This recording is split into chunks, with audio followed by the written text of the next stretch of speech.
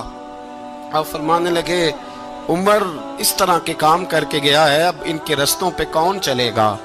کون اس کے جگر راہ وفا میں؟ میں نقش ایسے چھوڑ آیا ہوں, میں جس منزل سے گزرا ہوں وہ اب تک یاد کرتی ہے.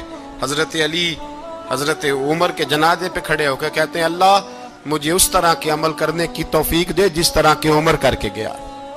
میرے بھائی بطل عزیز, بطل حریت حضرت عمر رضی اللہ تعالیٰ عنہ جو اپنی زندگی انقلاب والی گزار کے گئے.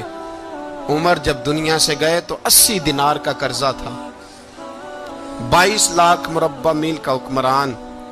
اور اپنے بیٹے سے کہنے لگے بیٹے کوشش کرنا تیرے خاندان والے مل کے میرا قرضہ اتار دے, میری قبر پہ بوجھ نہ رہے, اور اگر خاندان والے مدد نہ کریں تو میرے دوستوں سے بات کرنا, وہ مدد نہ کریں تو پھر علی سے بات کرنا. ان کا پیار آپس میں اتنا اور تو اختلاف ثابت کر رہا. 80 دینار کا قرضہ چھوڑ کر حضرت عمر دنیا سے گئے, اور جاتی دفعہ کہہ گئے میرے بعد میرے بچوں کو حکومت کے مشورے میں بھی شامل نہ کرنا, حکومت کے مشورے میں بھی میری اولاد شامل نہ ہو. اتنا بڑا شخص اتنا بڑا رنگ دے کے یکم محرم کو جب عمر فاروق کا وصال ہوا تو بیٹے سے کہنے لگے اماں عائشہ سے جا کے کہو میرا بھی نبی پاک کے روزے میں دفن ہونے کو دل کرتا ہے. ایک قبر کی جگہ ہے اماں جی نے اپنے لیے رکھی ہے, بخاری ہے بخاری. حضرت عائشہ کے پاس صاحبزادے گئے, کہنے لگے اماں جی عمر کو زخم لگ گیا ہے, حالت بڑی پریشانی والی ہے. وہ کہتے ہیں اگر اماں اجازت دیں. سید عائشہ رو پڑی, فرمانے لگی کہ وہ اپنی قبر کی جگہ تو نہیں نہ کسی کو دیتا, پر عمر نے کمال ہی بڑا کیا, اسے کہو جاؤ گنبد خضرا میں قیامت تک جو مصطفیٰ پہ اور ابو بکر پہ سلام پڑے گا وہ تجھ پہ بھی سلام پڑھ کے جائے گا, جاؤ میں نے جگہ دی. اور اگر آپ نے ابھی تک ہمارا چینل سبسکرائب نہیں کیا تو فوراً سبسکرائب کیجئے, ساتھ ہی بیل آئیکن پر کلک کریں تاکہ مزید آنے والی ویڈیو ہیں وہ آپ کو وقت پر ملتی رہیں. اللہ حافظ.